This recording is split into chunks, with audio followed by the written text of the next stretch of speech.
Assalamualaikum warahmatullahi wabarakatuh. Halo guys, dengan Yusuf di sini. Pada video kali ini, saya akan menjelaskan beberapa pengertian dari materi yang akan kita bahas, yaitu analisa proses bisnis dengan kode kelas SL301S. Sebelumnya, mari kita berkenalan. Kalau tak kenal maka tak sayang. Di sini, ya, saya Maulana Yusuf dengan NIM 1912422333. Saya mahasiswa Universitas Raharja dengan jurusan Sistem Informasi, konsentrasi Bisnis Intelijen. Ya, sudah kenal kan? Di sini saya ingin mengutarakan mengenai kategori C, di mana membuat video materi presentasi terkena materi analisa proses bisnis. Langsung saja kita mulai. Oke, kita mulai pada slide pertama.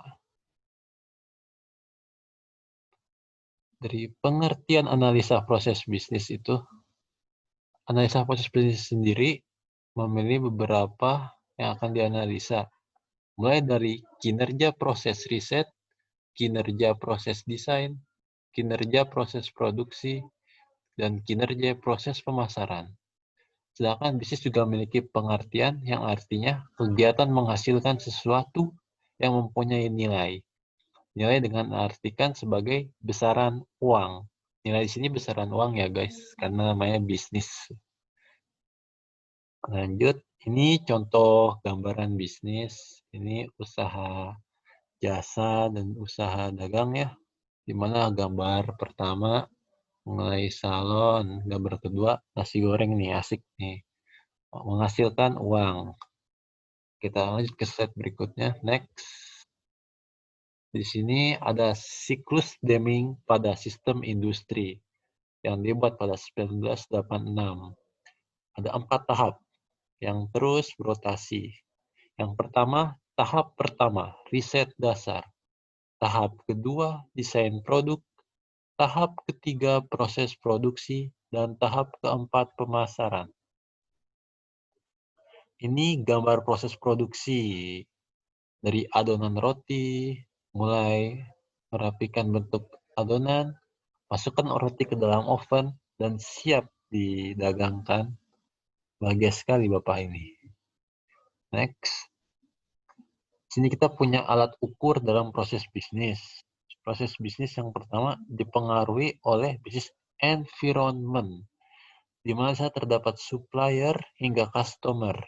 Ada analisis neraca, di mana ada analisis model kerja hingga analisis piutang. Ada analisis BHP, mulai dari analisis biaya total hingga analisis biaya variabel, dan juga analisis proses bisnis dapat dilakukan dengan menganalisa kinerja proses riset hingga kinerja proses pemasaran. Nah, sebelumnya kita bahas BHP kan kita nggak tahu. Nah, BHP punya definisi loh. Kepanjangan BHP sendiri itu artinya break even point, atau BIP adalah suatu analisis untuk menentukan dan mencari jumlah barang atau jasa yang harus dijual kepada konsumen pada harga tertentu untuk menutupi biaya-biaya yang timbul serta mendapatkan keuntungan atau profit. Analisis BSP, break even, TC dengan TR. TC itu total cost dan TR itu total revenue atau pendapatan. Nah, next. BSP juga punya rumus di mana tadi sama ya, FC dengan PC, di mana total cost itu ini sama ini BHP ya, dan variable cost. Nih, berikutnya ini analisis kualitas produk atau jasa. Yang pertama, kualitas itu menyangkut masalah pelayanan atau produk unggulan yang dapat memenuhi atau melebihi harapan kita. Harapan ini didasarkan pada tujuan penggunaan dan harga jual. Kualitas juga punya definisi nih. Kualitas adalah karakteristik dan ciri-ciri dari sebuah pelayanan atau produk yang mampu memuaskan kebutuhan. Kebutuhan-kebutuhan ini menyangkut keamanan, ketersediaan, hingga lingkungan. Nah, pengendalian juga punya definisi.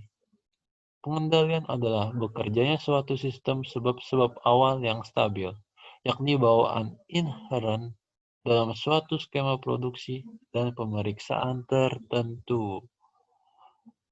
Sekarang analisis kualitas produk atau jasa data atribut.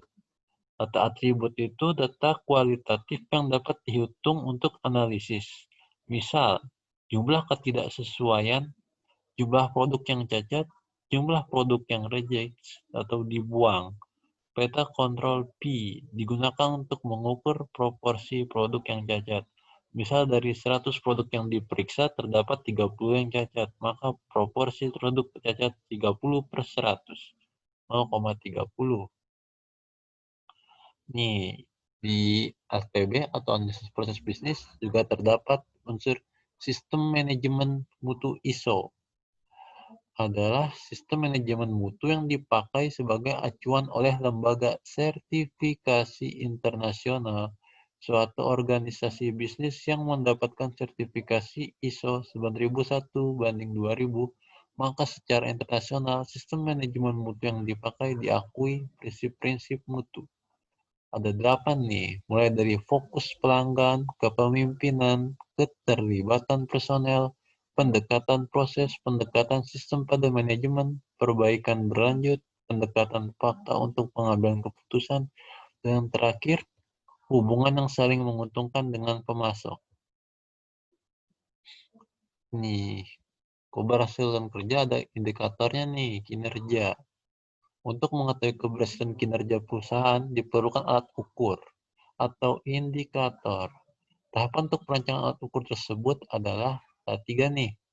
1. Perumusan proses bisnis. 2. Penentuan indikator proses atau KPI. 3. Penyusunan alat pengukuran kinerja. Audit sistem informasi. Audit sistem informasi adalah proses pengumpulan dan penilaian bukti-bukti untuk menentukan apakah sistem komputer dapat mengamankan aset, memelihara integritas data, dapat mendorong pencapaian tujuan organisasi secara efektif dan menggunakan sumber daya secara efisien. Tujuan audit sistem informasi ada 4. Pertama, mengamankan aset. 2. Menjaga integritas data. 3. Menjaga aktivitas sistem. 4. Mencapai efisiensi sumber daya. Nih, ada diagram juga nih pada APB, yaitu activity diagram. Activity diagram itu menggambarkan proses bisnis dan urutan aktivitas dalam sebuah proses. Dan aktivitas diagram dipakai pada business modeling untuk memperlihatkan urutan aktivitas proses bisnis. Nah, struktur diagram ini mirip flowchart atau data flow diagram pada perancangan terstruktur. Ini berguna loh, sangat bermanfaat apabila kita membuat diagram ini terlebih dahulu dalam memodelkan sebuah proses untuk membantu memahami proses secara keseluruhan. Berguna ya activity diagram, guys.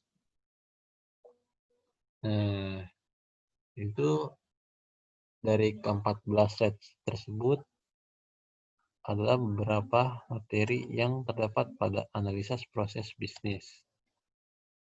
Oke, sekian pengertian analisis proses bisnis menurut saya.